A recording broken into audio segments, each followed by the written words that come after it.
I think it is clear to believe in the power of ideas. Fresh thinking to the Manhattan Institute.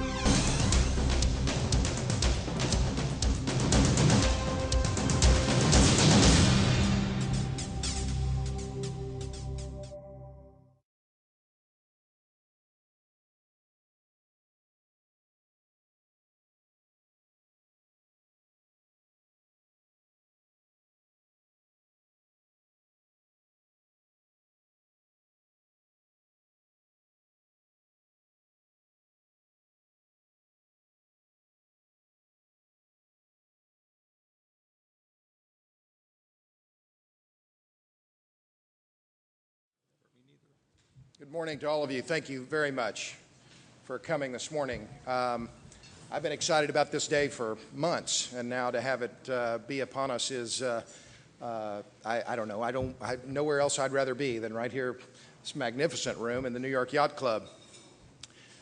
I'm Robert Bryce. I'm a senior fellow at the Center for Energy Policy and the Environment at Manhattan Institute, and we're here to discuss what, in my view, is the single most exciting development in the U.S. economy in decades, the American oil and gas renaissance. And I want to set the stage just briefly, and in doing that, I want to remind you that in 2005, Lee Raymond, the CEO of ExxonMobil, declared that there was no more natural gas to be discovered in the United States. Now, Lee Raymond is a pretty savvy guy, and ExxonMobil is a very sophisticated outfit. And I only bring that up not to make fun of him, but rather to make the point that no one saw this coming. No one in the industry had an idea about what the potential was for the recovery of hydrocarbons from shale formations. We were at dinner last night, and both Rob Stauder and Cal Cooper talked about how in days past, in years past, there would be what they called a little poof of natural gas that would come out of the well at certain times, and they understood, yeah, well, there's natural gas. Oh, that came from the shale, but shale is a cap rock. Shale is a problem. Well, shale is no longer a problem. Shale is, in fact, the solution to a lot of the woes in the U.S. economy. The shale gale, which is my preferred name for this development, it's also called the shale revolution. The shale gale is the single most important development in the global energy business since the discovery of the East Texas field in 1930. We're just now starting to understand the ramifications of what the shale gale will mean over the long term and what that will mean in terms of geopolitics and how that's going to affect American relations with the rest of the world, American exports, American jobs, et cetera. But we'll get to that in the second panel, and I'm sure Ed Morse will talk about some of those issues in his keynote at lunch. The East Texas field, let me back up and just give you some quick history here. This was a field that no one knew about, no one thought about, just because Dad Joyner, frankly, got lucky. Drilling in Rusk County, Texas, he discovered what was one of the first supergiant fields on the planet. Now, that field alone has produced something on the order of 6 to 8 billion barrels of oil, and there are another billion barrels or so yet to be discovered there. That discovery of that first supergiant field changed the face of Texas. It really helped secure Texas as a superpower among the American states.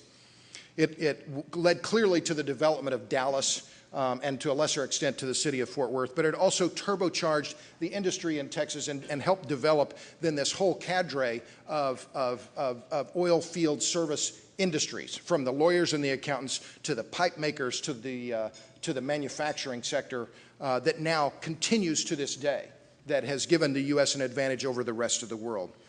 The East Texas field was also critical in providing oil and particularly refined products to the Allied war effort in the Second World War.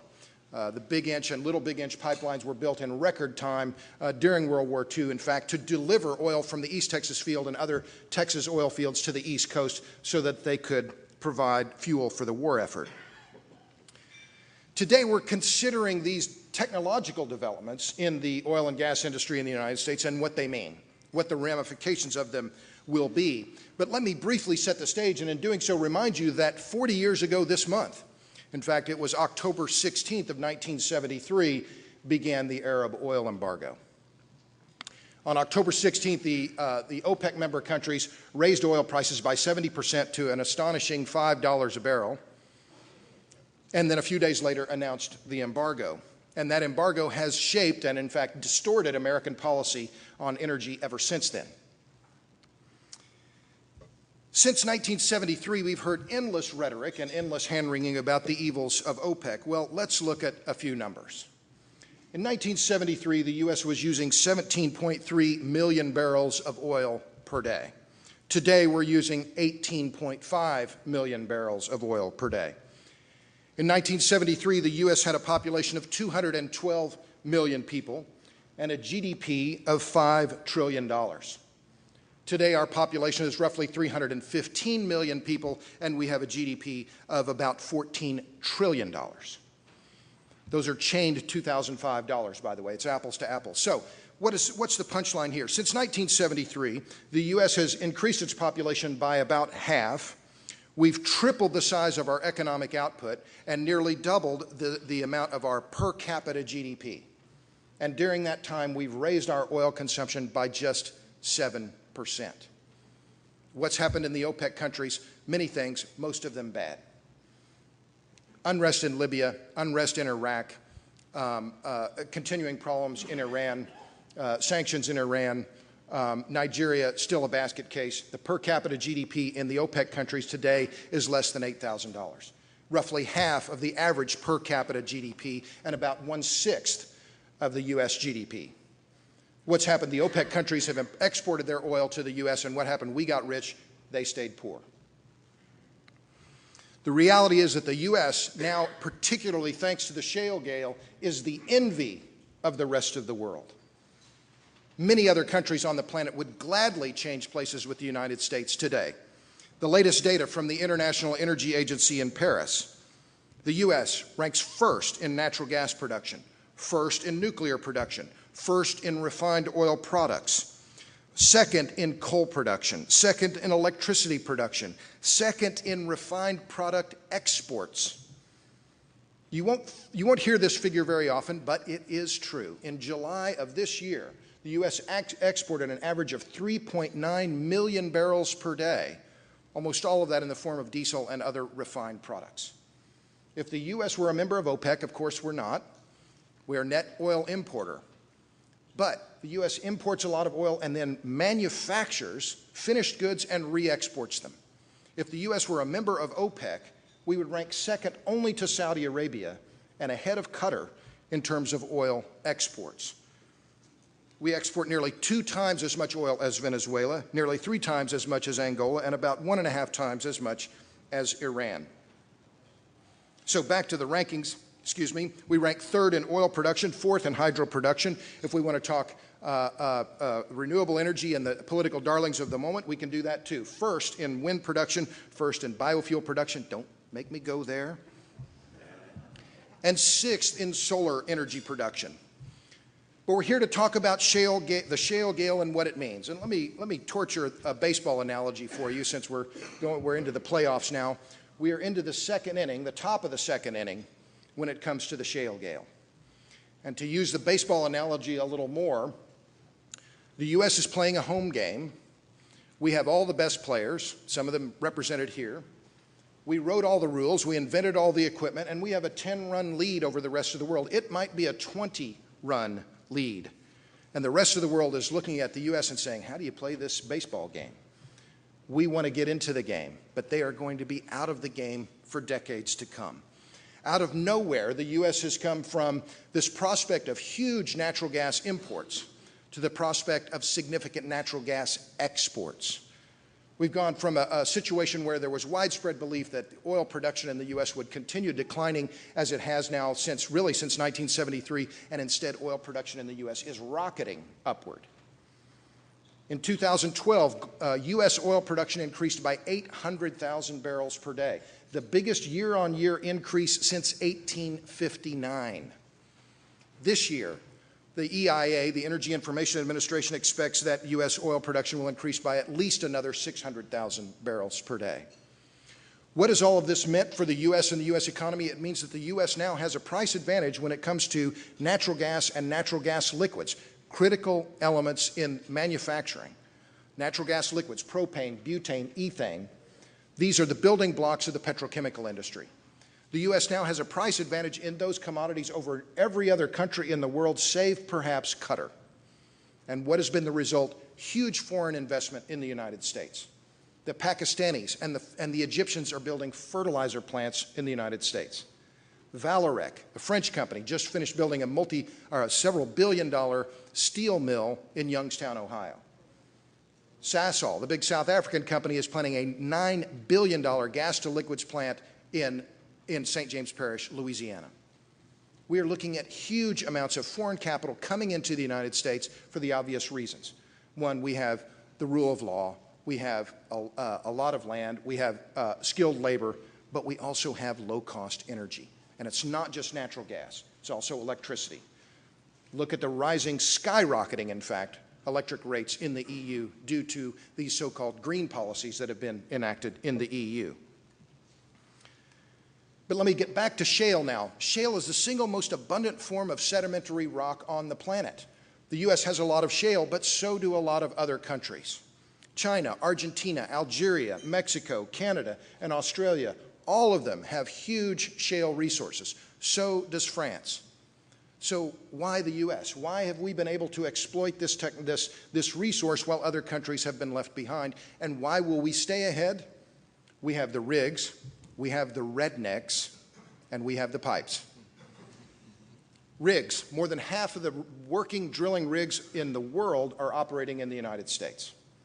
The rednecks, and I use that term with great respect. I was on a Helmerich and Payne rig in January in western Oklahoma, and seeing these men, and do you have some women working on rigs, Rob? A few. These men and women are out there every day, 24/7, doing, in some cases, very strenuous labor, and they are out there 24/7, and they are skilled laborers.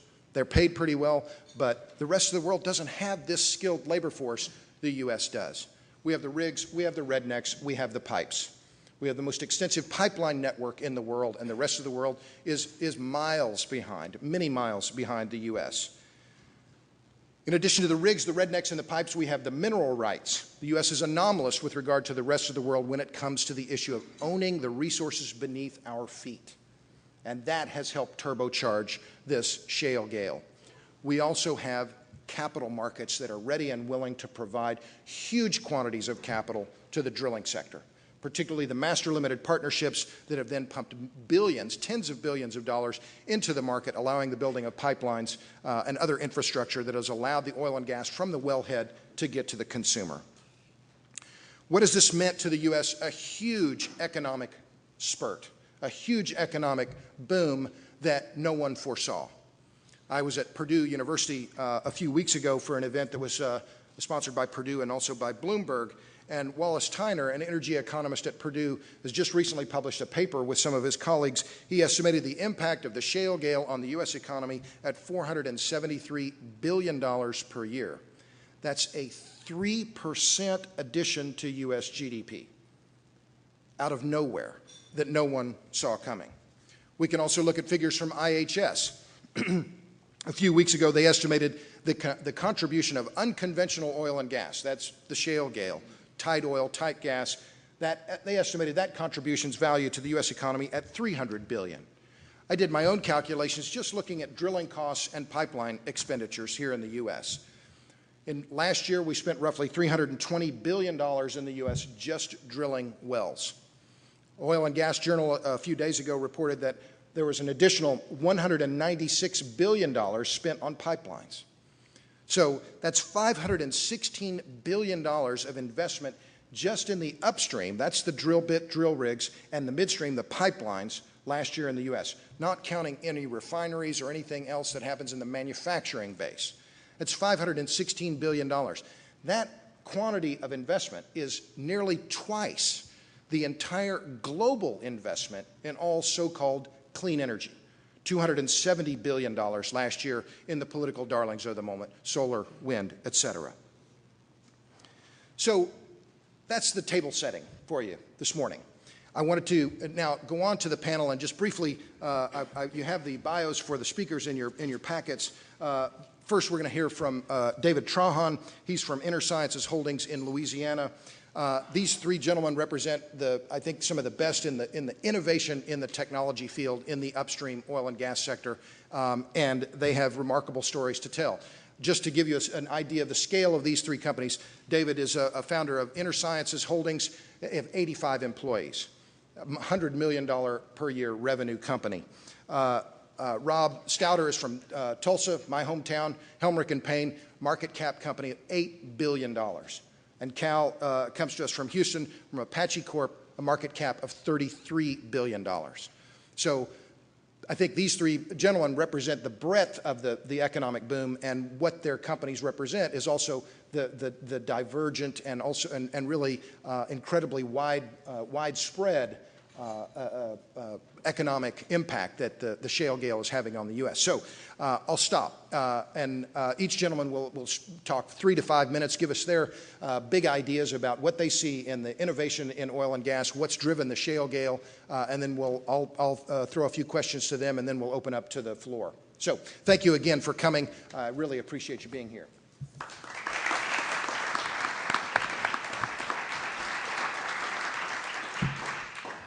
Thank you, Robert, for the invite and a chance to share our ideas with the people. Our company is a small business. We operate throughout the United States in the shale basins. I look at the innovation and what we've gone through. You know, we've been around the industry for about 35 years working in integrated fluids, where we do drilling fluids, frac fluids, and coiled tubing chemicals. And in between each one of those slices of the industry is water. Water is very important to all the aspects. I know you've read a lot of the articles on the amount of water that's used in fracking. Well, just 10, 20 years ago, fracking was a vertical operation. There was no horizontal. And so the water volume was rather small. Well, today, you know, frac can take anywhere from 2 million to 8 million gallons of water. And in the beginning, water was fresh water. You'd go to local municipalities and pull the water from the local municipality. But the volume of activity got to be so large that that was no longer available. So water resources became scarcer and scarcer. And there's some amazing things going on right now in our industry. Innovation continues. I look at innovation as part of knowledge, and our industry is all about knowledge. As a scientist, with a group of scientists, we're constantly working on ways to find a better way to use water, and use water that's been used before. So we've progressed beyond the 10, 20 year ago opportunity of using fresh water. We're now taking produced water, water that comes from the oil and gas well, and we're now able to use that water. How does that happen? It happens with knowledge.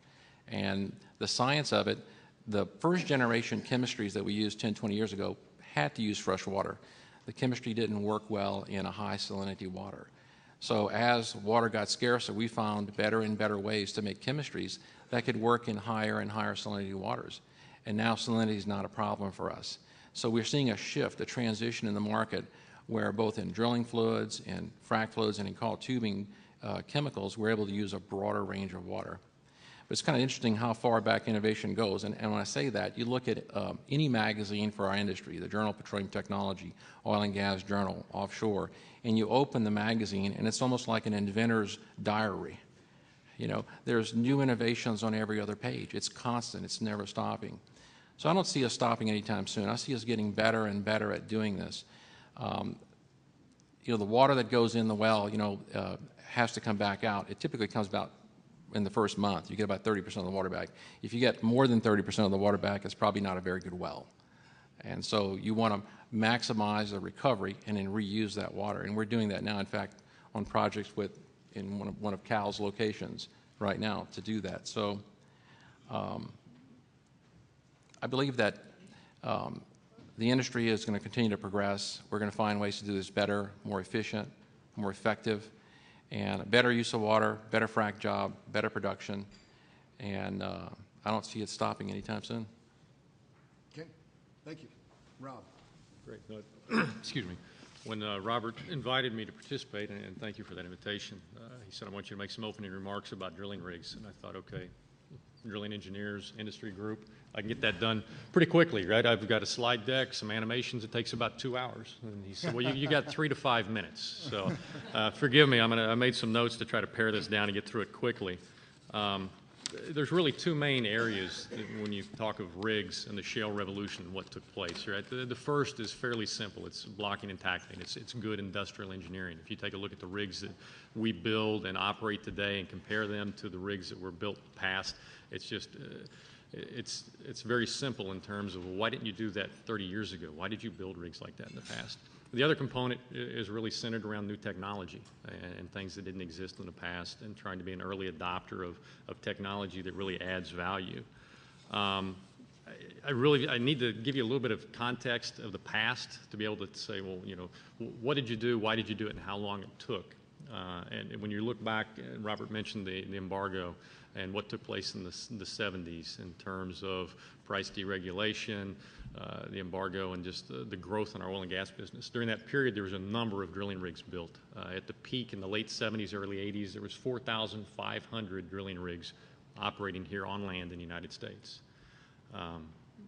What followed then was the glut of oil in the early 80s, and we went down to 1,000 rigs operating, what felt like almost overnight, and then a trough of about 500 rigs operating. So we went through a number of years with this huge backdrop of excess equipment, and it was really a commodity-driven business. It was who's got low bid. That's what our customers were looking for. A rig is a rig. There's 4,500 of them. If you don't want to work for a lower price, somebody else will do it. And that really made it tough in terms of trying to reinvest in the business. When I speak specifically about H&P, we went through a period of years there where the only place that we could really come up with a way to reinvest was in the platform rig drilling business. And I'll take you down that path just for a second, but it'll make sense. There was an opportunity there to start with new designs, work with our customers, understanding the well construction process. What would be the ideal tool to drill these rigs on this platform? And what new technologies exist now that didn't exist 20 years ago when the existing platform rigs were built? And the premise was that if we could build a better tool, we could drill wells more efficiently. They would be less costly. And the thought was that less costly wells would hopefully generate more wells. Well, again, that pilot worked out very well for us. And again, that was through the late 80s and early 90s.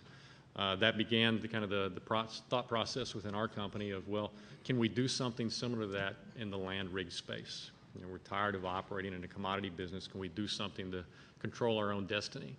And you know, I'd like to tell you that we saw the shale revolution coming, but we didn't. We weren't any smarter than anyone else. We were merely trying to survive. So in the late 90s and early 2000s, we began a clean sheet design. Okay, we're not going to be encumbered by the rigs of the past. We're not going to be encumbered by those assets.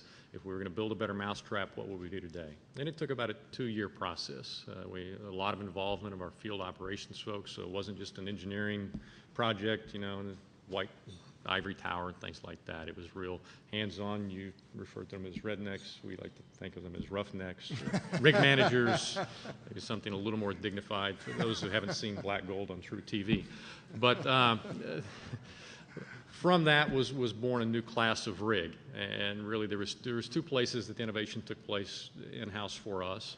And again, one was simple, just industrial or mechanical type engineering. So these rigs should be able to move more quickly than they do. The old designs of the 70s and the 60s even, which many are still running, were not built to move very well. You know, the wells took 90 days or 120 days, 180 days. Nobody really cared how long it took. So you start with a clean sheet of paper, and it's pretty easy to come up with a design. You integrate the equipment a little better. You make it easier for the people to move it. Pretty soon a rig now takes 3 days to move instead of 8 days to move or 7 days to move. Well, that's not very sexy, doesn't generate much press, but that's 4 days that you saved your customer. A 40-day well, that's 10%. A 20-day well, that's 20%. So again, some very simple concepts in terms of material handling, some of the things we did with blowout preventers and be able to test them before we installed them, things like that. The second piece was new technology. The top drive, some of you may have heard of. It's a piece of drilling equipment that allows us to drill 90-foot sections of pipe at a time rather than 30-foot sections of pipe. There's a lot of other advantages, but it's probably beyond the scope of what we should talk about today. But that's fundamental and huge in terms of the improved drilling efficiency of what we do with land rigs today. The thought process previously was, well, you can't afford to put a top drive on a land rig. That's $1 million, $1.5 million. That investment won't fly. Well, it turns out if you can improve the efficiency of drilling the well and deliver lower cost wells to Apache, you can pay for that type of investment.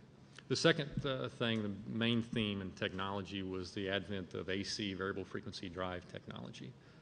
The precision and the reliability, the controllability of that technology compared to what had been done in the past was huge in terms of being able to drill more efficiently, and it was synergistic with the tools that we were using downhole. You talked of horizontal wells. We didn't used to drill a lot of horizontal wells. The vast majority of the wells we drill today are horizontal. The top drive, the variable frequency drive, the PLC controls that we layer on top of that VFD system allow us to do the kind of things that we do with the wells today. You can think of the old mechanical rigs were kind of the Model T, right? Compounds, chains, and belts, kind of a scary place to be.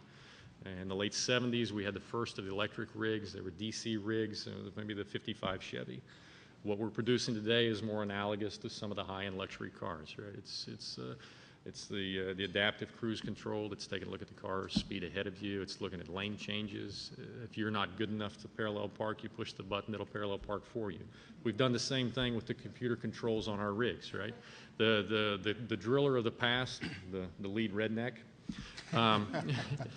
the game there was he needed to have 15, 20 years of experience, and he was an ex-high school quarterback. It was a motor skills game, right? There was a huge mechanical brake. There was levers and things that he had to pull.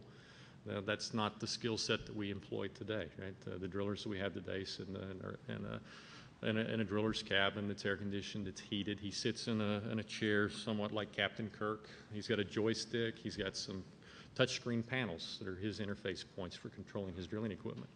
That computer system is now embedded with algorithms that take the best of the best. What the best drillers could do in the past, we've changed and turned into code, right, and software. So now we can put people into a drilling position that are good managers, that are efficient. They're thinking about what the next step is. How can I improve the efficiency of drilling this well?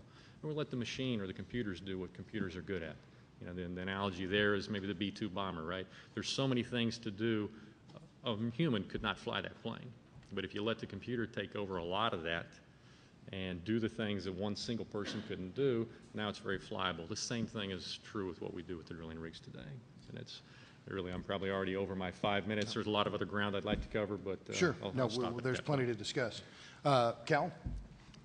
Sitting in this magnificent room, I can't help but see the great evolution of naval architecture, sort of a monument to competition, a monument to teamwork, to risk-taking. And I think, wow, it's just kind of like the oil business, but it's different. And I look over there and I see the America's Cup boats from this recent past and think how different they look from a rig not too many years ago, from a boat not too many years ago, and how a rig has changed, how David and Robert have explained how fluids have changed. We all understand that hydraulic fracturing both in shales for oil and for gas has been a very disruptive technology. It's changed everything. None of us will probably understand in our lifetime how it's going to change things for the next 100 years, because it will continue for a long time, I predict. But I want to turn for just a minute to think about some of the ancillary technologies it's going to impact. We talk a lot about water, and in this room it's all about, water, right? Boats, salt water. We heard from David that we can now use very highly saline waters. We can recycle produced waters. We can do all these great things. I'd like to talk about that because that is kind of one of my specialties too. But what I think that will really transform everything is that all this water crisis stuff you hear about on the planet will be transformed by technologies that the oil and gas industry is going to pay for the development of so that we can have water for our fracking jobs. And that will turn right around and make it possible to use groundwater and turn it into fresh water in very innovative and different ways from what we're doing now. So while many of my environmental friends are screaming that the oil and gas business is going to destroy the planet because there's not enough water, I think it's just the opposite. I think the oil and gas business does nothing better than invest in technologies that make a difference for it. And wow, are we aligned that we need water in order to make hydraulic fracturing work. We're going to have to find ways to use very impaired groundwater that could never be considered drinking water economically right now, and we're going to find ways to use that water. We're going to find ways to clean it up, and y'all are going to be amazed. And humanity is going to look back 100 years and say, wow, if they hadn't made that investment, who would have? So that's one place I think there's a lot of change. I think there's another demand for material scientists and chemicals and stuff like that that aren't a bad thing. They're a very good thing. I mean, we need to our process underground is very complicated. Changing viscosities of fluids with pressures at different temperatures and pressures, trying to maximize a frac. It sounds really kind of simple, but it's not. And there's a lot of ways that chemistry and engineering and material science are going to impact this. And companies are just beginning to spend lots of money checking this out. We're going to be driving, I believe, a lot of very high-level innovation in the United States and elsewhere, in the universities, in research labs, to try to find better ways to do stuff. I think that we may be very fortunate that nanotechnology as a general theme is taking off in universities across the planet, and chemists have learned that, wow, they can change everything by thinking about interactions at that scale. And I think the oil industry will find it will change a lot about how we explore for oil and gas, how we separate our fluids on the surface, how we clean up things, how we take care of the environment, how we make sure that water is pure. So there's a lot that will happen there. And I think that there will be a huge innovations in mechanical engineering and all the pipe stuff and you know, what do we make our actual materials out, our pipes out of? How do we make our drilling equipment work? Robert explained a lot of that. We're not satisfied. Why aren't we satisfied? Because we have now exchanged geologic risk for economic risk. It's very simple. We've de-risked in a major way not finding oil or gas. What we have to do as companies is make money. I'm not ashamed of really trying to make money. It kind of makes me excited in the morning. So if we're going to drive this industry, it will drive an enormous amount of more innovation, and that will have a huge spin-off for this entire economy, and it'll change the world again. Thank you.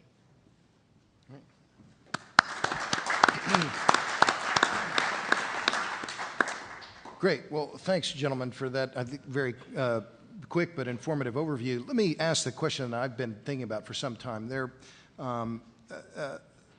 been a lot of discussion lately about the role of governmental intervention in the energy markets. And, of course, we've heard about misinvestments in Solyndra, some other government-sponsored investments. But there have been other people who are favoring more governmental R&D, which I'm not opposed to, but they contend that the DOE's investment in hydraulic fracturing technology was critical to the shale gale.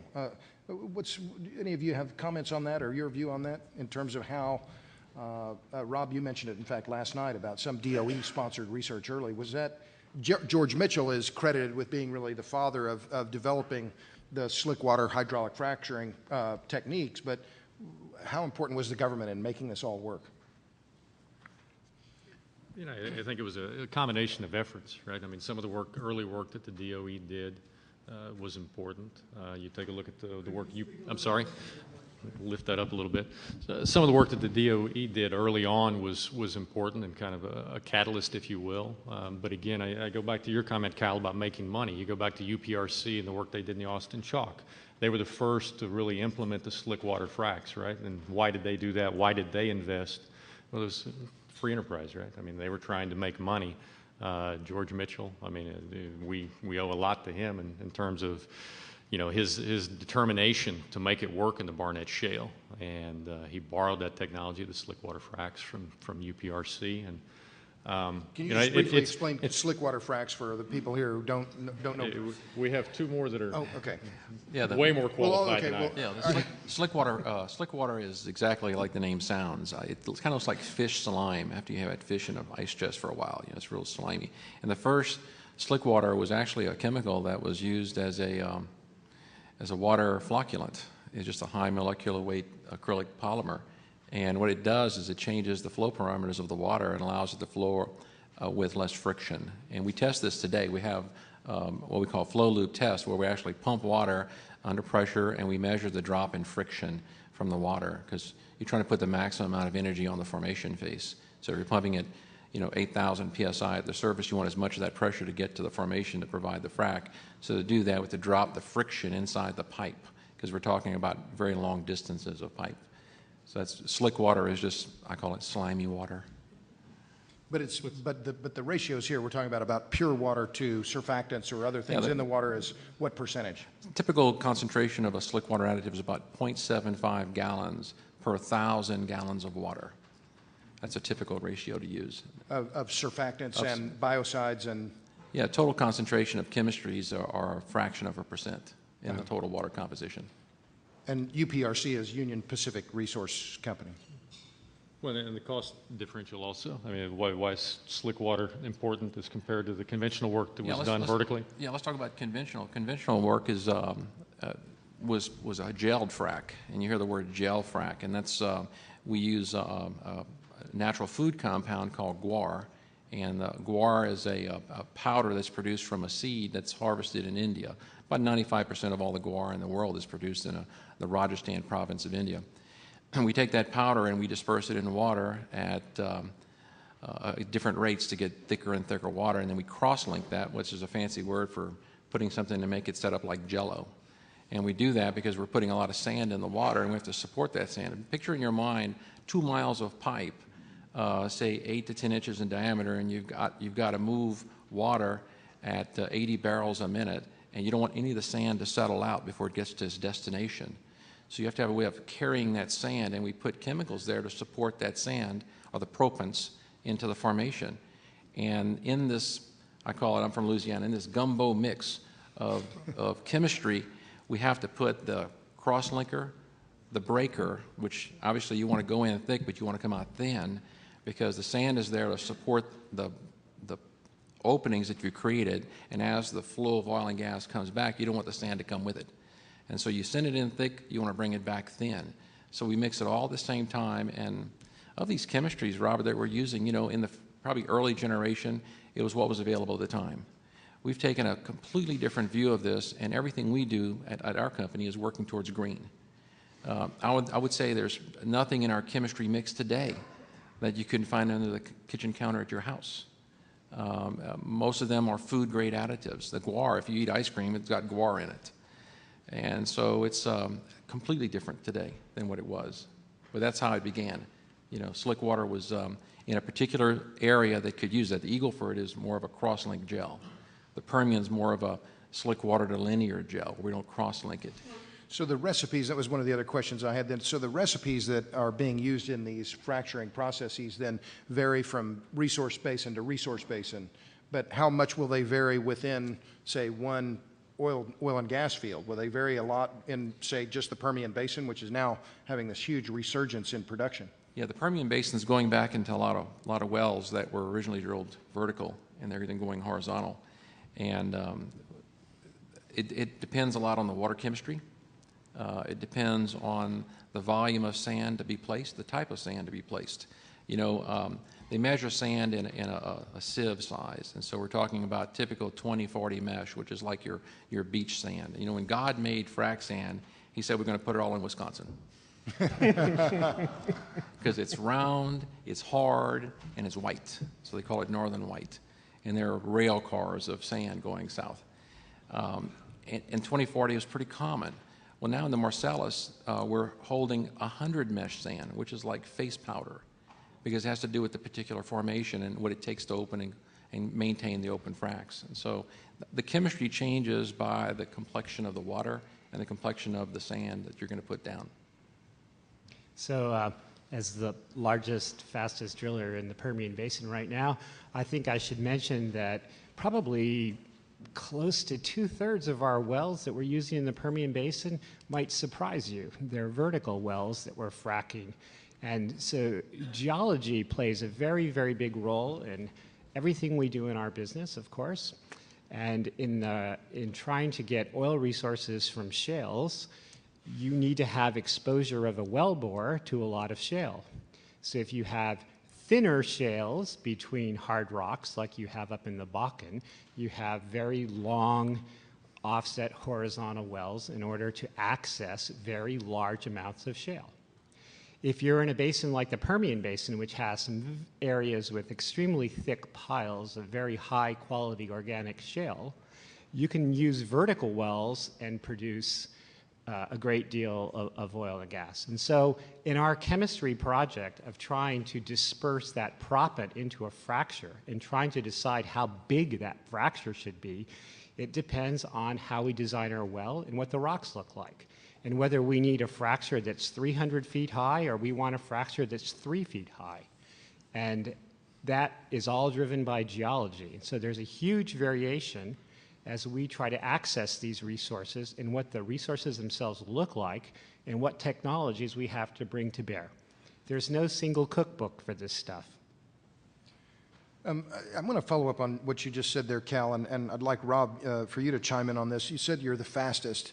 Everybody knows time is money. Rob, can you tell me in the last, say, 5 years in any given area, in the shale plays or even in some conventional wells, how quickly have you reduced the number of days needed to drill an average well, say in the Marcellus in Pennsylvania or the Cana-Woodford in Oklahoma or Eagleford in South Texas?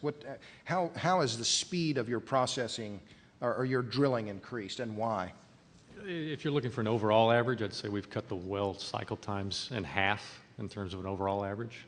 You can look in some specific areas in the Eagleford where it's a third of what it was 2 years ago. A third today of what it was 2 years ago Yes. in Eagleford. Yes, And, it's powerful. how? Why? What happened? What did you do? It's a combination of things, right? From where I sit, I'd like to think the rigs have been a big contributor to that. But again, it's a family of systems, right? We have better bits today than we used to have. We have better mud systems than we used to have. We have better directional control or directional tools that allow us to drill these wells, as Cal described. I mean, some of these wells, we drill down 10,000 feet, and we make a right angle turn, not quite a right angle turn, but we make a turn, and then we drill 10,000 feet horizontally. And the quality of those tools and efficiency of those tools is also synergistic into this. We do more pad drilling now than we did 6 years ago. And all that means is we drill 3, 6, maybe 10 wells at a given location before we take the rig completely apart and move it. So we move from one slot to another in a matter of 4 or 6 hours instead of a 3-day move. So all of those things, all those components feed into the overall efficiency or the kind of the factory mode of these wells. Cal spoke to it. We don't drill many dry holes any longer, right? There's not a lot of worry about are we placing it exactly right in some of these basins. They're very forgiving. So the Eagleford, you've tripled the number of wells effectively that you can drill with one rig, and your day rate now for your latest flex rigs, what's your day rate for your rigs? How much are you charging your customers? Let's round things, say it's $26,000 a day. So for a customer like Apache, that money starts to add up pretty quickly. Yes, well, and if you leverage that, I mean, that's just our daily cost, right? They have other ongoing costs. The total spread rate, depending on the area you're in, might be $50,000, $75,000, $90,000 a day. And that's the leverage in terms of days we save and the operational or financial efficiency that delivers to our customers. And the spread rate, I'm sorry, just can you explain? The overall aggregation of daily costs, right? When we're drilling, we're one of the main costs. There's a daily cost associated with the mud engineer. There's a daily cost associated with the directional drilling services. Just all of those daily rental items, if you will, that ultimately are being paid for by the operator. So it wasn't too many years ago in conventional wells, probably more than 90% of the cost would be attributed to drilling. And everything was done to control drilling costs, so that's why there's been so much innovation in drilling engineering and everything about it. But in hydraulic fracturing, drilling usually now is less than half of the cost of a well, and it's that completion part of it, the fracking, and all of the logistics that go with that, and the connections and the water and the sand and you name it, that have driven up, that it costs so much more. So I keep telling everybody it's about making money. And if you're drilling, and if you're going to make money on this stuff, you have to drive down your cost in every possible way. It's an industry, it's a factory, and in America, we're doing it pretty well. So, Cal, or maybe to go back to you, David, then. So, can you just give the audience here an overview of what a hydraulic fracturing operation looks like? I was on one operation in Western Oklahoma in January, and just to give you an idea of the kind of muscle that's involved here. On this operation, it was a Halliburton fracturing crew. They had 18 tractor trailers, or 18 trailers, each with a 2,000 horsepower diesel pump on them. So they had 36,000 horsepower available for the pumping operation there. But on a fracturing operation, about how many personnel will you have on site at any one time, David? I think you have about, and it's different today because there's very advanced data vans. Used to be in the old days, the pumper was actually sitting on top of the pump, had a lever, and he was accelerating the pump. As with communications, that doesn't happen anymore. I mean, for safety reasons and other efficiencies, they sit in a data van and they control it with touch panel screens, and they control all the pumps. A typical frac spread is going to run, say, 10 of those trucks at a time, and there's 5 in standby. And the reason is, as you're fracking, they have to maintain the amount of pressure, the amount of volume, and depending on what the geologic formation requires, which you don't know until you start fracking those individual stages, you may have to turn 1 or 2 other trucks on to maintain the volume. You're talking about 20 people, typical frac spread, and that's running on a single well. Now, there's another term we use in the oil field. It's called zipper frac, which first time I heard that, it was kind of interesting. Then I realized how difficult it was. It's like Rob was saying, they'll drill more than one well on a pad, and so they'll hook up the 2 wells at the same time. In order to maximize efficiency, they'll cut down the time between stages, and so they'll frack one well, down for 30 minutes, frack the other well, down 30 minutes, and they'll just go around the clock to speed up the process. And that's at that point, there's a backup of trucks on the highway, like a mile and more long, just to be able to feed that frac spread with the chemistries that are going downhole. And so that's when you're doing one stage in one well, and then you're clearing one well and going back and forth. Can you, or maybe I'll turn to you, Cal, on that, how we've increased the number of stages in the fracturing process as well, have we not? Over time, the idea has been, if you have a 10,000 foot vertical and a 10,000 foot horizontal, that horizontal segment of the well, obviously you're in the hydrocarbon bearing formation, but the trend has been to section that lateral section of the well off in smaller and smaller segments. What's been the push behind that, Cal, and how's it worked? I think it comes down to a pretty simple thing. You're trying to expose a large segment of rock to a high pressure fluid injection. And when we started doing this in vertical wells, we were doing it over fairly narrow zones. You know, they might be 100 feet thick. That would be a pretty big one, really. Nowadays, that's nothing. And so we do many stages to try to maximize the amount of pressure and injection we can get of those fluids. So it's a game of playing off what you need and what the pressure is already in the reservoir, what you're trying to overcome in terms of rock properties and things. And, you know, we've learned a lot. So we've learned that we can model these things, and we have to do a surprisingly large amount of computer modeling to try to decide what is the best frac spread, we'll call it, the best lengths to complete, and we'll go ahead and do that. And that's based sometimes even on taking the logs after we drill the wells and understanding the actual well bore that we drilled as opposed to some abstraction. So, you know, one thing that's true about completing fractured wells, we drill the well and it might be a month later or some amount of time before we come back and frack it. Okay, so there's this big separation in time. And that's for a lot of reasons about scheduling usually. We wish we could make it smaller usually.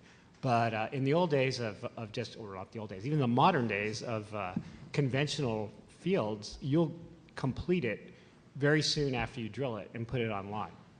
So there's this big time lag that's different.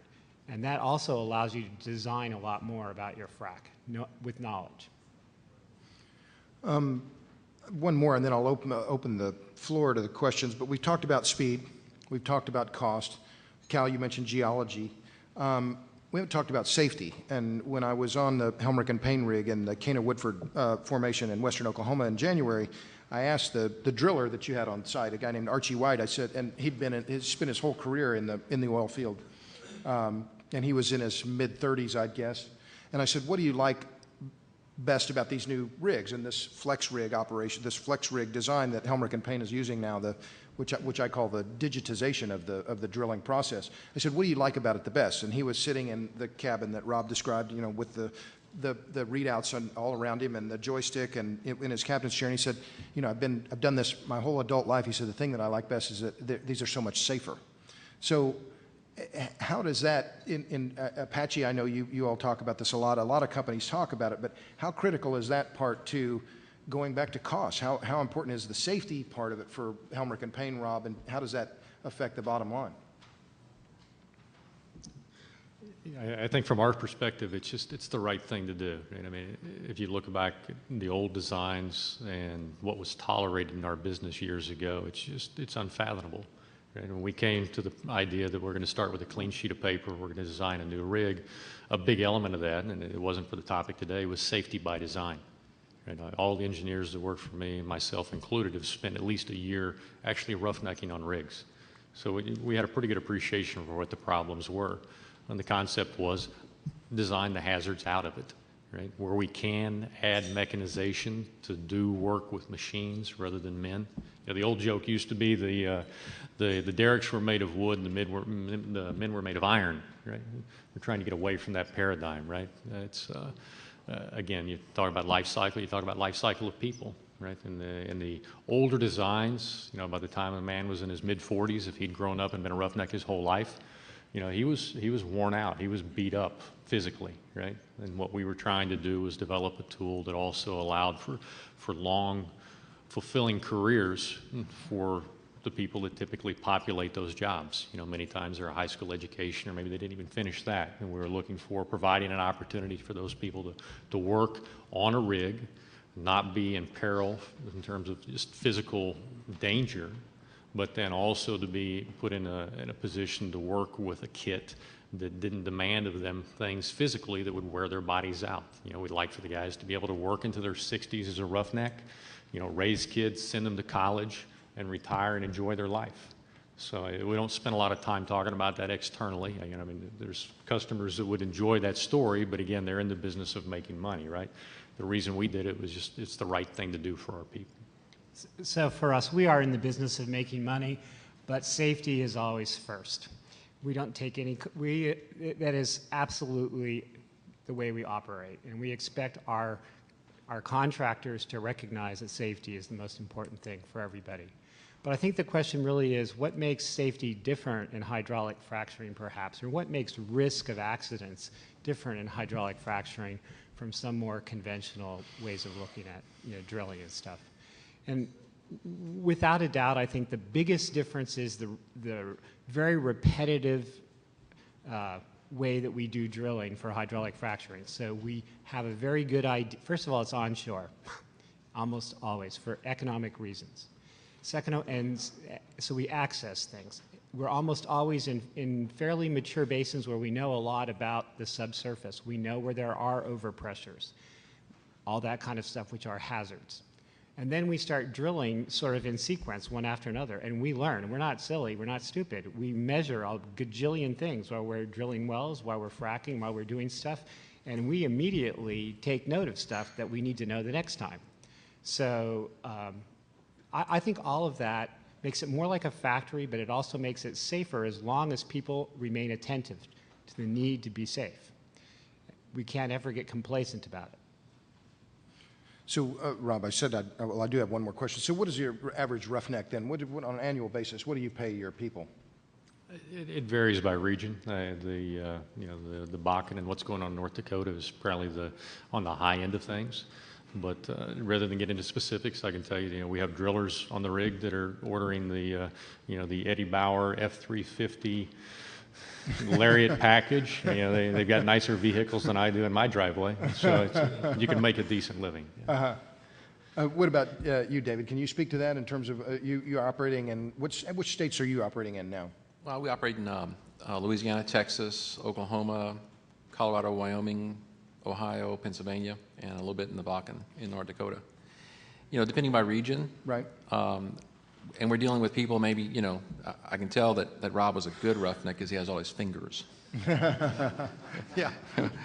You know, we don't expose our people to that type of hazard because they're working more from a water fluid standpoint. But as Rob said, our guys have nice pickup trucks and nice boats. So But for a new hire, for an engineer, probably look with someone with the chemistry background. It'd be in the 80 to 100,000 a year base. And then typically what's happening in the service industry is that there's a per diem paid per day while they're on the job. And because they're working 24/7 on a job, we rotate them on a 14-day rotation. So they're out in the field for 14 days, they're home for 14 days, and we rotate them back and forth. Gotcha. Well, we have about a half an hour, a little more than that left, and I want to make sure that all of you who have questions get a chance to ask them. So let me open the floor, and Taisha has a microphone. Do we have one or we have two mics? We have two microphones. Yes. Yes, sir. Well, first of all, I thought I'm a member of this wonderful club, and the comment that Mr. Cooper made at the beginning, which was just look around this room and see what has been done in the way of innovation and where we are today. Now the America's Cup is run by something that you don't even think they're sailboats. Yeah. They're so far beyond in design. But what has not been talked about much today is the issue of those people who, like the old days where they were afraid the railroads were going to destroy all the milk production of cows if we allowed the cross-country railroads to take place. We've got this endless attack on everything that has to do with the environment. And I think what I've heard from Mr. Cooper and the panel about the innovation to come up with ways of making fresh water, bringing fresh water in and recycling water and getting less of a demand, and separately in the world of investments, people are talking about the big investment of the future is going to be finding new sources of fresh water. Is what is being done responsive to the attack by the environmentalists, and is it big enough to create new sources of fresh water for a country where the freshwater pool is shrinking gradually every year? All right. Well, Cal, I'll point that one to you. Thanks for that great question. I tell everybody that water is always a local issue, and there are places there you're just practically swimming in water, and it doesn't have much economic value, and there are places where water is extremely precious and it has a lot of value. For us in the oil field, there already are very big drivers about the economics of water, and so everywhere we are required to dispose of produced water. You don't want to be putting produced water into streams or whatever. In Texas, it has been absolutely illegal since, I think, 1968, maybe earlier than that. So when we dispose of water, it costs a lot of money. We put it downhole in other wells, and that cost is getting higher and higher because there's so much demand for it. So we as an industry are highly motivated to figure out ways to reuse the water that comes from produced water in our frac jobs instead of having to pay high costs to dispose of it. And I would say that from a technological point of view, treating water for the past, for my lifetime, has all been about municipal water and maybe sometimes not just sometimes, but frequently taking seawater and turning that into fresh water. And that is something that is done in a very limited way, but is done in a number of places around the world. We'll use a lot more water in our industry than municipalities will use seawater for any time in the foreseeable future. So we'll have to do a lot of work to make this happen. But I also would say we're trying really hard not to have to treat the water more than we have to. Because if we can use impaired water in our frac jobs just as well as we can use fresh water, why would we spend all the time and money to make it fresh? So, you know, it works in both directions. On one hand, we have to deal with all that water. We have gone through a period when a lot of companies have put a lot of effort into trying to make fresh water in different ways, and we've kind of realized that what technology exists doesn't work very well, okay? That's why I say somebody's going to invent a better way to do it. And when they do, they'll get rich.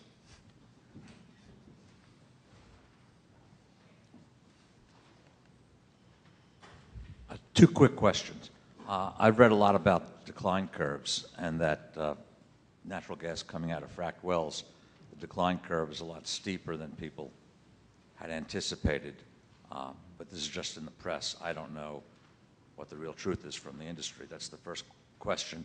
And the second is, what's the 30-second elevator speech that you give to someone who just came from an Environmental Defense Fund luncheon where their principal objection is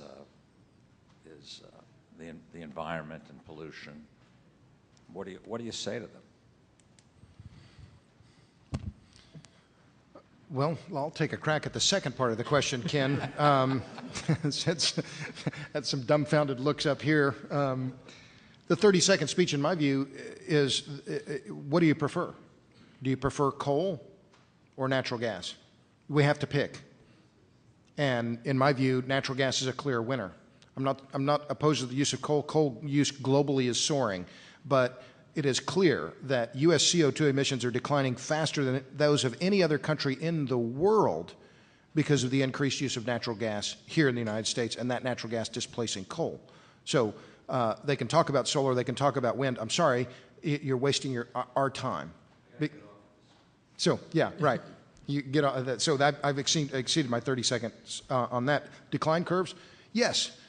Some of these wells have very quick declines, and their production declines very rapidly, but we're drilling a lot of wells. We talked about this last night. We're drilling 30 to 40,000 wells a year in the United States. So they're declining rapidly, but we're drilling more to replace the ones that are declining. So the resource here is truly gargantuan. We're only getting our arms around understanding what the size of the resource is. So yeah, we drill a lot of wells, and we're going to keep drilling a lot of wells. So I'd like to address the decline curve just a little bit more. I know in New York in the financial community, people would all say, oh my gosh, do they know what they're talking about? Well, I think you need to step back a second and ask a few fundamental questions. And one of those is, how fast does this stuff pay off anyway? And it pays off very fast. Generally, you know, you're paid off way before you're down the decline curve. So you're talking more about what is your long-term cash flow, what is your real extra profit. So it's not about losing money, it's about making more money. And that's important for rate of return on investment for sure. The second part of the thing is that it is intensely a mathematical and statistical analysis.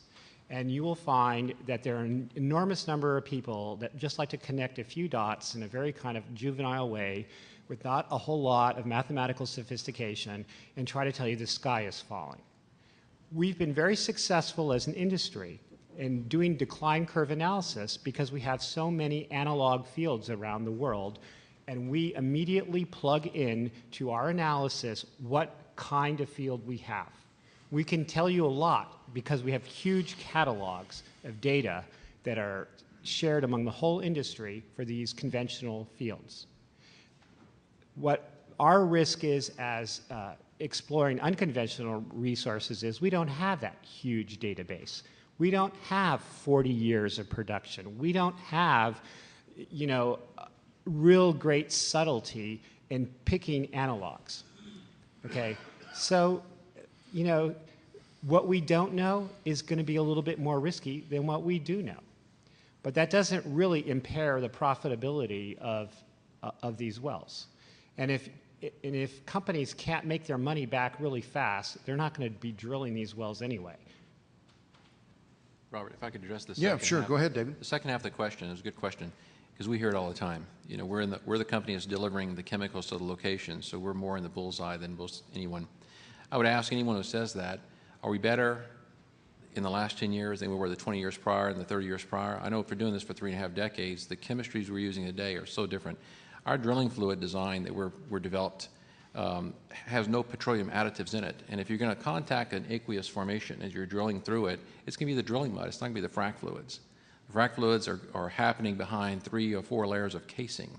And so they're pretty well isolated from approaching the aquifer. But it's during the drilling process where the bit goes right through that aquifer, and then they set intermediate casing. But our drilling fluids today, the one in particular we're using, and many other companies have them also, they're completely green. I mean, we don't have a petroleum additive in it, and we're able to achieve the physical properties we want to. And that came at an expense of research, but we knew that's how we have to move. And so the industry is moving from where it was 3 decades ago to where it is today, and it's far better off than it was then. Yes, sir. I'm Ed Cox. I'm Director of Noble Energy and Chairman of its Environmental Health and Safety Committee. And what I am worried about is that green dreams die hard. And this technological development, as you rightly said, it's come very quickly. And the idea of a hydrocarbonless world is still out there, and it's dying hard. And if we make a big mistake in the industry, if there's a Macondo in this industry, believe me, the moratorium that is still on here in New York, that's spreading to Colorado, that's going to accelerate very quickly. So what keeps you awake at night? Where's the Macondo out there in this area that could really set back this amazing technological development? What could happen out there? What catastrophe that the folks who are really dead set against this because they want a hydrocarbonless world would jump on, and they would drive the political force that they have? I'll throw that one to you, Rob.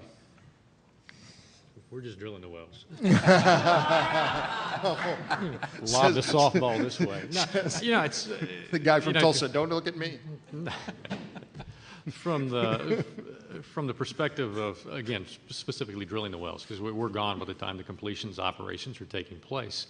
It really is much more of a factory approach. You know, the wildcatting days of 40 years ago with, 30% success rates and not having this catalog of immense data where there's a lot of risk no longer exists largely. I mean, we're drilling in known basins where it really is a factory approach. It's as close to cookie cutter as it's ever been before. And I think in terms of managing the risk or what the hazards or that risk profile looks like, it's quite different than it was 30 years ago from our perspective. What worries me at night is more the things that we can't control, the overall world demand for energy, what's going on in the Middle East and how that plays into commodity prices and how that might shut all this down. But again, from just the physical aspect of security of the environment and a Macondo type event on land, that really doesn't keep me awake. I'd say, first of all, I think that some sort of enormous disaster like Macondo is highly unlikely in fracking just because of the scale. I think that accidents are going to happen. They always do in our industry, but they do in almost any industry. So I can't predict what the accident exactly will be, but to me, the places that I want to have a lot of concern on the surface are, I think that spilling chemicals on the surface are the most likely way that we are going to impact freshwater resources. And I think protecting freshwater resources is really essential.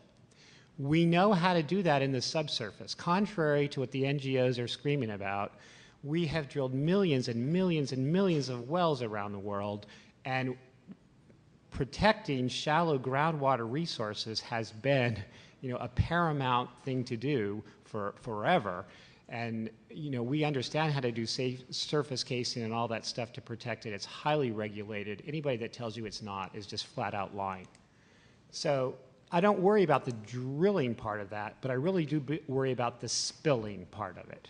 So that's why I think we're going to move to, first of all, not bringing as many chemicals to the well site, making sure that we've chosen those chemicals a little bit better. But I also think there'll be a lot more innovation in protecting those chemicals so that if they did spill on the surface, they wouldn't be so bad. You could clean them up easier. And one really simple way of doing that is transporting chemicals as powders instead of transporting chemicals as fluids. And then you would mix the fluids at the well site, where admittedly you still have a risk of the fluid spilling, but you don't have the transportation risk of the fluid spilling in somebody's backyard when the truck rolled over that's not even at the drill site. So I think it's very important for our industry to control chemicals on the surface to protect fresh water. And I think if there ever is a big incident, it'll be some really crazy thing where people have done something really stupid and they've impacted freshwater reservoirs. If I could I'll make just two quick comments. What worries me, I'll call it a concern, I think we may be getting too dependent on natural gas. And I'm adamantly pro-natural gas. I'm adamantly pro-nuclear. But we've seen the Obama administration now just recently effectively outlaw all new coal-fired power plants in the U.S. The U.S. isn't the Saudi Arabia of coal. We're the whole OPEC of coal. We have 900 billion barrels of coal, 900 billion barrels of oil equivalent in coal resource in the United States. And now we're fencing them off. And we're going to say all new generation in the U.S. effectively will be natural gas. We're building 5 new reactors, right? 2 in Georgia, 2 in South Carolina, 1 in Tennessee. But all new generation capacity is going to be natural gas, and we're going to retire yet more coal and become more dependent on natural gas. It's an incredible economic boom in manufacturing, in all kinds of sectors of the economy, to have this increased use of natural gas. But I fear we've seen this movie before, where we saw it in the 70s, where we outlawed natural gas for electric generation.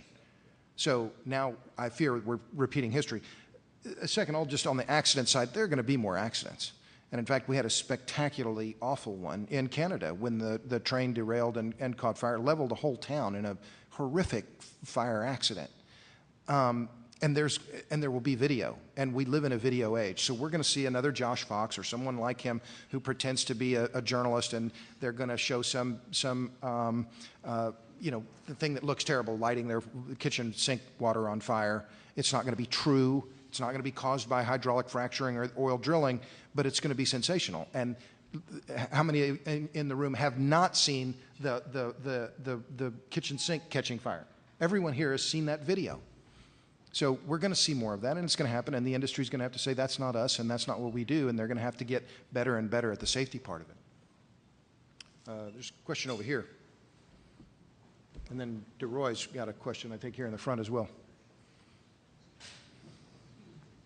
Thank you, Vincent DeVito. I didn't plan for you to say that, but it's a good segue. I have been working with a group of policymakers in Washington, and Neil Newhouse, a pollster down in Alexandria, on appropriately messaging to help the right-minded candidates get elected in this field. And have you guys thought much? One of the things we found is that the soccer moms, the hockey moms, really care about healthy water and healthy food, which are energy-intensive industries. Have you guys thought much about trying to win the messaging war and working with others to try and get out there ahead of this negative PR that you rightly identify is coming down the road? Well, a lot of people are working on that. We've seen this America's Natural Gas Alliance, the new organization formed to try and push natural gas. I mean, you see the industry is spending not tens of millions, hundreds of millions of dollars to try and educate the public about this, but this is the long battle. The public is scientifically illiterate and innumerate. They don't understand basic physics, and they certainly don't understand mathematics. And so because of that, they believe the people like Josh Fox. They believe, Yoko Ono and, everything she says. And so we don't have fracturing or drilling here in New York, despite huge resource base, despite the potential economic benefits. So, I have no illusions about this being an easy PR issue. The public has been conditioned to hate the oil and gas industry for decades. The latest Gallup poll says that the oil and gas industry ranks below Congress. Now that's an achievement. So, if you're going to bat on behalf of hydrocarbons, pack a lunch. Yes. Thank you, DeRoy Murdoch with the Atlas Economic Research Foundation. You may have answered my question just now, but I was going to make the comment that I've been struck by in this debate by the absolute hysteria of the critics. They don't just say, look, this is dangerous, so let's be cautious and let's watch what we do in a smart way. You get, like you mentioned, Yoko Ono, the woman who broke up the Beatles, running this amazing series of displays down at ABC Carpet at Broadway and 19th Street. These huge posters, about this big, saying fracking kills.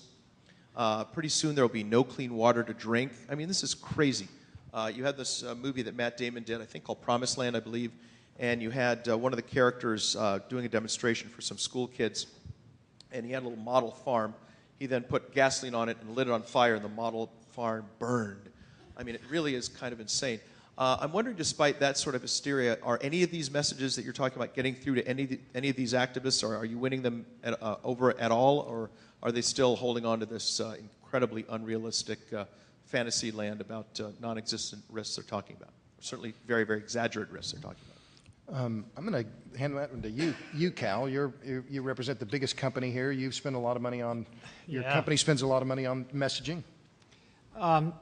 I would like to think that we are making inroads in convincing people that fracking is not going to kill them all and that there's a lot of hysteria about it. I'd like to think that Americans and even people around the world are beginning to realize that it is a very enabling thing in the economy, and there's nothing like taking care of the environment better when you're rich instead of when you're poor. I think that there's, I can't really speak for what's between what NGO folks or really rabid environmentalists or whatever you want to call them are thinking about. I have noticed a bit of a shift in just the last couple of months about what they're arguing about with hydraulic fracturing. They seem to have given up on a lot of their main platforms, and now they're moving back to, well, we're all going to die of global warming anyway, so why are you using fossil fuels? And so what we really need to do is stop using fossil fuels tomorrow so that by 2050 or 60 or 80 or whatever year they want to pick, the sea won't have risen 3 feet and we won't have adapted and all that stuff. So if you can tell from my cynicism a little bit, I believe in humans adapting. And I'm not denying anything about what will happen in climate. But I do think there's a lot of hysteria there, and they're moving back towards that hysteria in trying to stop the development of hydraulic fracturing and fossil fuel use in the world. I'll just make one additional comment, and I think Cal hit it just exactly right in that if you look at the leadership, and in fact, I just saw him on Fifth Avenue the day before yesterday, Bill McKibben is the leader of 350.org. He's been arrested several times at the White House opposing the Keystone Pipeline. He is the face of the opposition to Keystone XL, and their claim is, of course, this is, and they quote the NASA scientist James Hansen, former NASA scientist, saying, well, if this is built, this is the end of the climate. Well, if you read what Bill McKibben says, he advocates a 20-fold reduction in hydrocarbon consumption.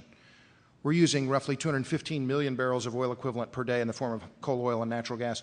That would take us down to 11 million barrels of oil equivalent from hydrocarbons globally. That would be roughly the current energy consumption of India for the entire planet. So, I mean, this is a truly radical prescription. And so they're not being called on it. But all of that said, set that aside. The Obama administration, President Obama has done more bashing of the oil and gas industry than any president in modern history. He's also the president that's benefited from it the most. Where would the economy in America be today without the 3% addition to GDP that we've gotten from the shale gale? Where would unemployment be? Where would oil prices be today with the saber rattling over Syria, the shortfalls we're getting in Iraq, Iran, Nigeria, Libya? We'd be significantly higher than we are today at 100. But all of that said, I think the Obama administration gets it when it comes to natural gas. If you listen to what Ernie Moniz says, you listen to what his predecessor Steve Chu said, what did Obama say in his prior State of the Union? He mentioned the one industry that he mentioned for creating jobs was the natural gas industry. So for all their bad-mouthing, they get it. And that's to his credit. Yes, sir. Come to you next. I'd like to get back to the technology aspect. Could you speak closer to the microphone, please? Okay. I'd like to get back to the technology aspects of decline curves instead of the public policy issues. I've heard the following arguments, and I would like the panelists to comment on it. One is that the steep decline curves in what is probably the better parts of the fields being drilled first may indicate that future wells drilled in the same fields will have even steeper decline curves as we get into less and less rich parts of fields.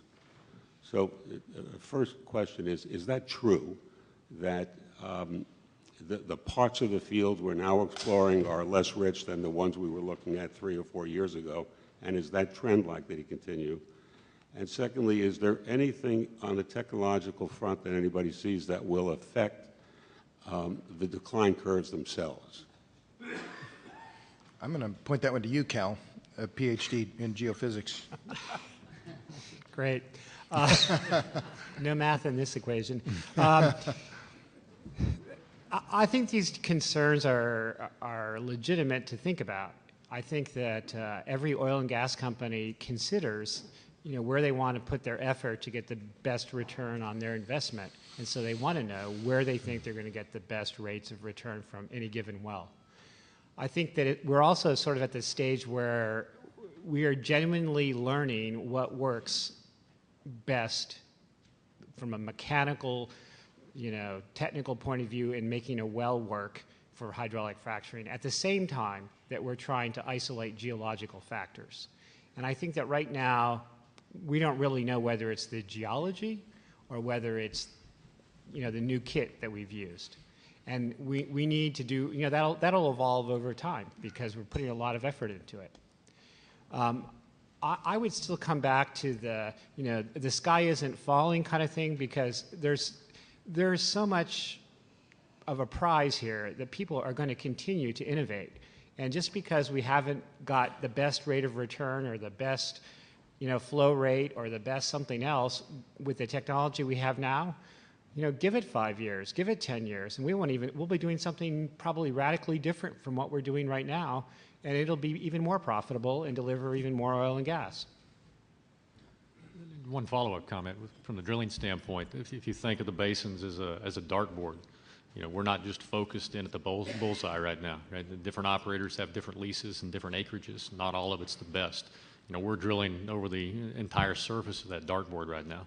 Those who were in early, who had the best geophysicist, they leased the bullseye area. We're certainly working there, but we're working across the entire basin. And don't underestimate the huge amount of money being spent. $300 billion a year just in the drilling of wells. There's a tremendous incentive for Apache, for every company that's drilling wells, to improve their productivity. I would also say the targets, there are so many targets we've hardly looked at in the United States, North America, around the world. We have focused on some very highly productive shale zones, and because of sort of a leasing mentality and how the business works, we've really chased those. But there are quite a few more that people are beginning to look at quite seriously. There was a question right here, and then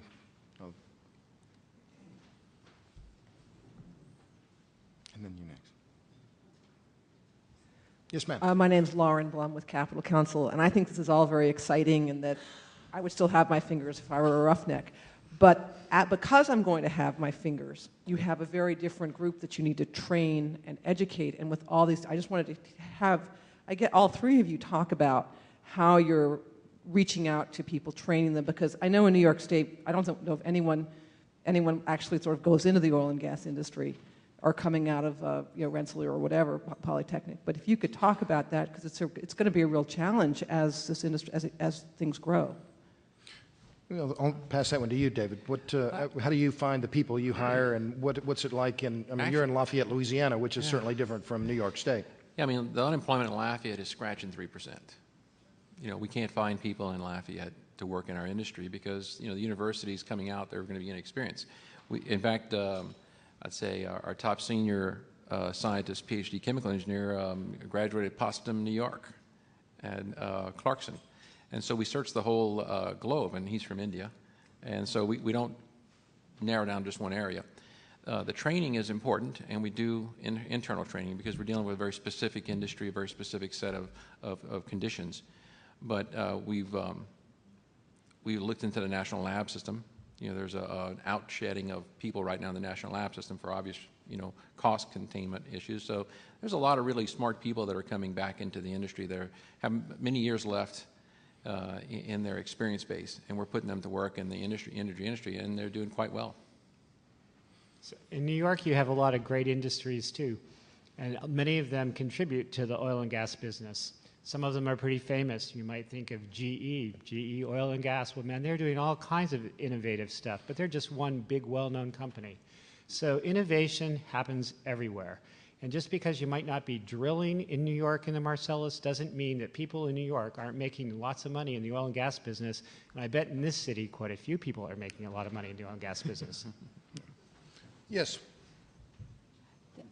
Cal, thanks for that introduction. My name's Nancy Schmidt, and I have my own investment company, Tomsock Investments. I also write a blog called Energy Mom. It's directed to shale protesters, and I've been on the front line of advocating for development of natural gas in New York State for a couple of years now.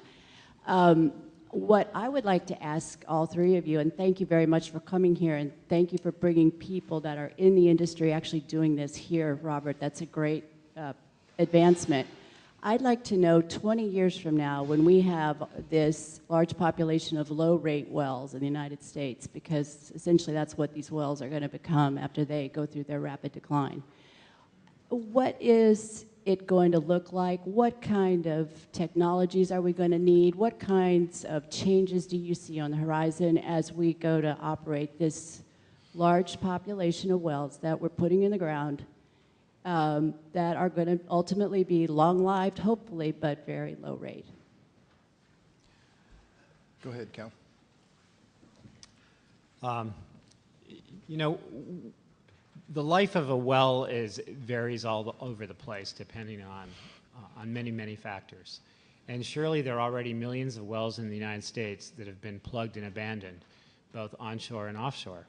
And I think that, you know, I think all of us assume in the oil business that we will plug and abandon a great number of wells, but that, you know, isn't such a traumatic thing to do. That's kind of a normal part of our business. I think that we will have to drill a lot of wells in order to keep up the levels of production that we aspire to attain as a business. And I think that if we don't have more infrastructure to do that, meaning if Rob's guys don't come up with more drilling rigs and David's guys don't come up with more chemicals and stuff like that, we will hit some kind of limit of how much we can do in a treadmill. But I think that where there, you know, economics rules, and when there's stuff to be done, people will find a way to get it done. Well, again, from the drilling perspective, I think towards the future, and then back to what Cal has said about we're drilling the big basins, the easy stuff right now. There'll be another set that we come back to that'll be a little more difficult, and I think of the technology that we use now in terms of downhole tools. We drill down 10,000, we go across 10,000. We're in sections now that are maybe 300 feet thick, maybe 100 feet thick, maybe in some cases 20 feet thick.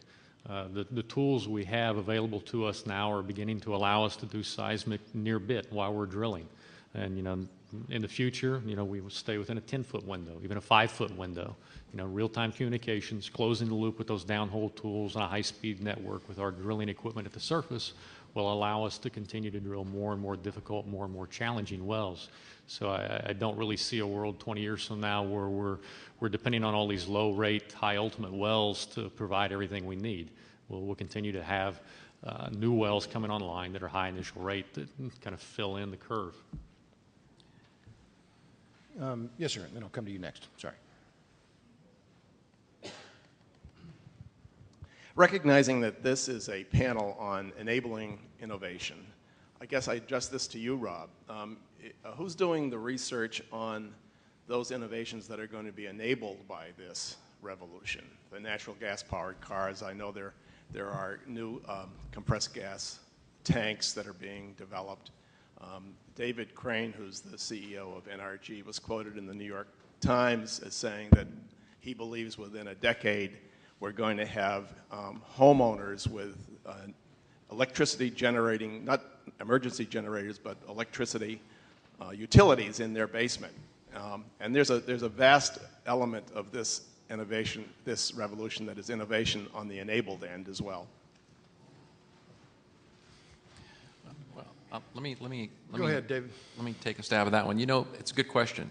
It's something we deal with in our business. And I just want to touch briefly on what you brought up earlier on this question about where would we be down the road.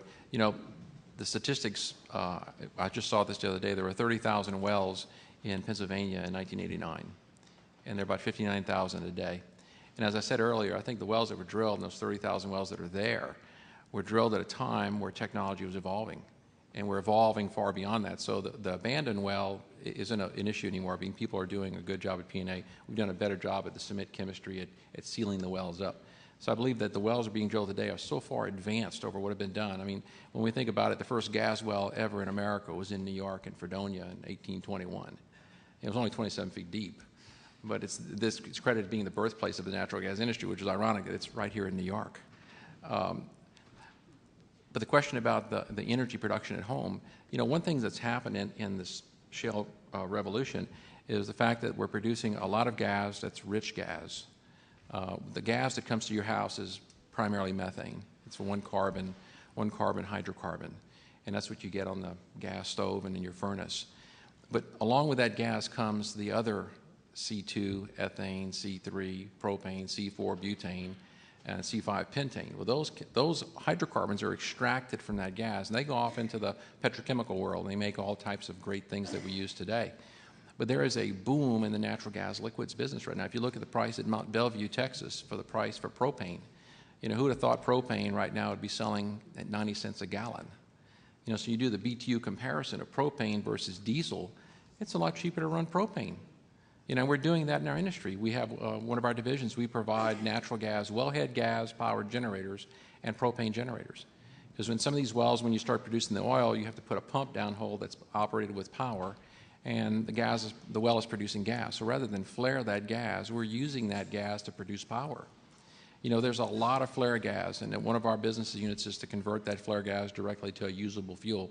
But we can't do that by aggregating the gas in a pipeline, because that's just too difficult to bring that small volume of untreated gas together to do that. The methanol plants that Robert mentioned in his opening statement that are being built in St. James Parish, those are coming off of 36-inch pipelines that are producing pipeline quality gas. I think the real innovation in the industry is going to come where we can go to the well site and nothing leaves the well site in the atmosphere. You know, and that's the real play, because you're talking about tens of thousands of wells. If we can control the environmental envelope of what's leaving that and do a better way. Right now, we're ahead of the flare in converting the methanol with a process, and we're moving to downstream of the flare, because one of the chemicals we use in fracking is a fertilizer. It's a potassium carbonate. It's made out of potash. It's a global commodity. Well, how do you make potassium carbonate? You bubble CO2 through potassium hydroxide. And if you burn a flare, you have 17% CO2 on average. And so we're building systems now to go out there and let them burn the flare, and we're going to bubble the CO2 through the potassium hydroxide and make potassium carbonate and pump it back down in the well or put it on the ground as fertilizer. So those, I think, are the real innovations that we're going to work hard on over the next decade, is to close up all these possible sources of pollution. I think that to answer your question at a larger level, we all need to celebrate innovation. We all need to realize that making things happen is not just the guy that's a smart guy that innovates, but also that he has a whole ecosystem of investors and support and all those things that drive innovators to feel like it's worth the effort. And, you know, I have a young son that, not so young, I have a son in college who is trying to be a scientist, and I found that a lot of his friends thought that was kind of strange. I think that all of us as a society need to encourage those people who want to do sciences and engineering and innovate it and think things differently, and celebrate them just as much as you do filmmakers and game makers and everybody else that we celebrate. That's a great point. We do have our last question right here. Yes, sir. You've been very patient. Thank you. Thank you. Paul Rubin. You said, Robert, that at the beginning you said that our system of subsurface rights was more efficient than the rest of the world's. Could you describe a little bit how ours differs from the rest of the world? Sure. Well, in a nutshell, we in the U.S. Are anomalous in the world in that we have individuals owning mineral rights. In every other country in the world, those rights are owned by the country or the crown. And so there's a great incentive here in the United States for landowners who hold their minerals to have drill rigs come and operate on their property. But where you have a split estate, where the surface rights are owned by someone and the subsurface rights are owned by someone else, then there's friction. But we're already seeing that. We've seen it in Iraq, where Chinese companies are going in and drilling, and the local Iraqis are saying, "What are these Chinese guys? We're not getting any revenue from this." You see it clearly in Kurdistan and the friction between Baghdad and Erbil and Kirkuk over the oil being produced in Kurdistan, and that oil's flowing through Turkey to market, and the Kurds are saying, well, wait a minute, that's our oil, and you're shipping it overseas, and yet Baghdad's getting the money? I mean, this is happening all over the world. If you read what Osama bin Laden said, one of his chief objections to the Saudi royal family was, in his view, their looting of the Saudi people's birthright of the mineral rights, that the royal family was living very well and selling the oil and keeping that money for themselves. So this mineral rights in the United States is one of the great overlooked elements, not only in the aspect of this huge mineral production, but also the rise of the American middle class. That you have, you know, the old joke in Texas is an oil well makes a pretty good ranch. Well, and it does. But you think about the billions of dollars, and I think it was in Gusher of Lies, my third book, I did a rough calculation that at that time the private ownership or the private royalty payments from mineral rights in America was roughly equal to the annual revenues of Google, you know, on the order of $20 billion a year. Well, that's money that's not going to the state. It's not going to the federal government. It's going into people's pockets, and they're building a new house, or they're sending their kid to Rice, or they're doing something that helps build wealth over the long term. And that this is one of the great blessings, and it's anomalous. It's kind of an accident of history in Texas and how it came about, and it's fascinating history, which I won't go into now. But I mean, it's really one of the great stories in America that how private property rights have then led to this incredible energy, this bounteous amount of energy coming to the market. But I'll draw our discussion to a close here, and I think that Cal's line about the need to celebrate innovation is really just a great phrase, because this innovation that we've seen in the oil and gas sector in the last 5 years in particular, but really extending back to 1859 to even, you know, through Spindletop to the East Texas field to today, has created an economic boom that no one saw coming. And now we have incredible GDP growth that is coming from this sector, massive unemployment growth, and it's all coming to the benefit of the United States, and it couldn't be coming at a better possible time. So let me draw this session to a close. We're going to have about a 15-minute break, reconvene at 10:20 for our next panel to discuss globalizing the shale, which countries will win, which will be hosted by my colleague, Mark Mills. So thank you again for coming. Have some coffee. Thank you. I think it is clear how fortunate we are to believe in the power of ideas. Supply the common sense and the fresh thinking of the Manhattan Institute.